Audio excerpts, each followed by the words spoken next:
Hello friends, namaste. Welcome back to Smita vlog. ಇವತ್ತು ನಾನು ನಿಮಗೆ ತೋರಿಸ್ತಾ ಇದ್ದೇನೆ ಕೇರಳ ಸ್ಪೆಷಲ್ ಮೋರು ಕರಿ ಹಾಗೂ ಕರ್ನಾಟಕದ ಮಜ್ಜಿಗೆ ಸಾರು ಕೇವಲ 10 ನಿಮಿಷಗಳಲ್ಲಿ ಹೇಗೆ ಮಾಡೋದಂತೇಳಿ ನೋಡುವ. ಅದಕ್ಕಿಂತ ಮೊದಲು ನೀವು ನಮ್ಮ ಚಾನಲ್ಗೆ ಇನ್ನೂ ಕೂಡ ಸಬ್ಸ್ಕ್ರೈಬ್ ಮಾಡಿಲ್ಲಾದರೆ ಸಬ್ಸ್ಕ್ರೈಬ್ ಮಾಡಿ, ಹಾಗೆ ಬೆಲ್ ಬಟನನ್ನು ಒತ್ತಿ.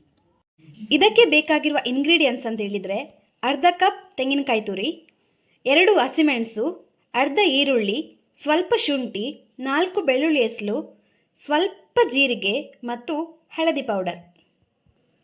ಈಗ ಇದಿಷ್ಟನ್ನು ನಾವು ಗ್ರೈಂಡ್ ಮಾಡಿ ಇಟ್ಕೊಳ್ಳುವ. ಮಸಾಲೆ ರೆಡಿಯಾಗಿದೆ.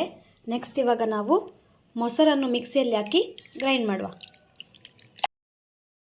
ಮೊಸರನ್ನು ಗ್ರೈಂಡ್ ಮಾಡಲಿಲ್ಲ ಅಂತ ಹೇಳಿದರೆ ಸಾರು ಚೆನ್ನಾಗಿ ಬರುವುದಿಲ್ಲ. ಮಸಾಲ ಮತ್ತು ಮೊಸರು ಮತ್ತು ಒಗ್ಗರಣೆ ಕೊಡಲಿಕ್ಕೆ ಎಲ್ಲ ಐಟಮ್ ರೆಡಿಯಾಗಿದೆ. ಸೊ ಇವಾಗ ಒಗ್ಗರಣೆ ಕೊಡುವ. ಸ್ವಲ್ಪ ಎಣ್ಣೆ ಬಿಸಿ ಆಗ್ತಾ ಇದೆ. ನಾವು ಸಾಸಿವೆ ಚಟಪಟ ಅಂತ ಹೇಳುವಾಗ ಶುಂಠಿಯನ್ನು ಹಾಕುವ. ನಂತರ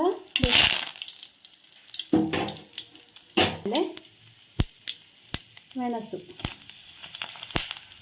ಸ್ವಲ್ಪ ಫ್ರೈ ಮಾಡುವ.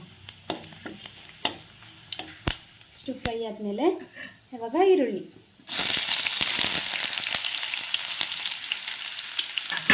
ಚೆನ್ನಾಗಿ ಫ್ರೈ ಮಾಡಿ ಈರುಳ್ಳಿ ಬ್ರೌನ್ ಆಗಬೇಕು.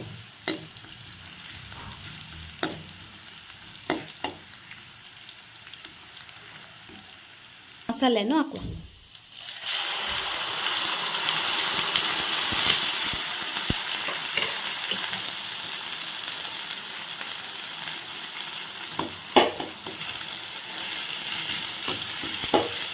ಮಸಾಲೆಯನ್ನು ಎಣ್ಣೆಯೊಂದಿಗೆ ಚೆನ್ನಾಗಿ ಫ್ರೈ ಮಾಡಿ ಒಂದು 3 ನಿಮಿಷಗಳ ಕಾಲ ಫ್ರೈ ಮಾಡಿ. ಇವಾಗ ಬೆಳೆದಂಥ ಮೊಸರನ್ನು ಇದಕ್ಕೆ ಹಾಕುವ.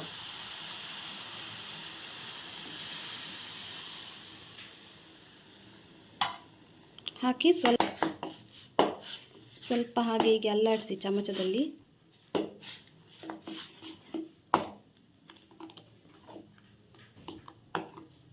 ಸ್ವಲ್ಪ ನೀರನ್ನು ಹಾಕುವ. ಚೆನ್ನಾಗಿ ಬಾಯ್ಲ್ ಆಗ್ತಾ ಇದೆ. ಇದಕ್ಕೆ ಈಗ ಇನ್ನೊಂದು ಸಲ ಒಗ್ಗರಣೆ ಕೊಡುವ. ಟೇಸ್ಟ್ ತುಂಬ ಚೆನ್ನಾಗಿರ್ತದೆ ಇನ್ನೊಂದು ಸಲ ಒಗ್ಗರಣೆ ಹಾಕಿದರೆ. ಮೋರು ಕರಿ ಕೇರಳ ಜನங்களுக்கு ಇಷ್ಟಮಾನ. ಈ ಒಂದು ಮೋರು ಕರಿ ಅಥವಾ ಮಜ್ಜಿಗೆ ಸಾರ ನೀವು ತೆಂಗಿನಕಾಯಿ ಹಾಕಿ ಕೂಡ ಮಾಡ್ಬೋದು ಅಥವಾ ತೆಂಗಿನಕಾಯಿ ಹಾಕದೆ ಕೂಡ ಮಾಡ್ಬೋದು. ಇಲ್ಲಿ ನಾನು ತೆಂಗಿನಕಾಯಿಯನ್ನು ಹಾಕಿ ಮಾಡಿದ್ದೇನೆ.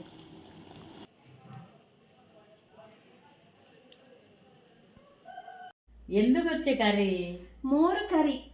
എങ്ങനെയുണ്ട്? മോര് കറി പിന്നെ അയിലെ സൂപ്പർ ടേസ്റ്റ്, ಅಡಿಪೋಲಿ.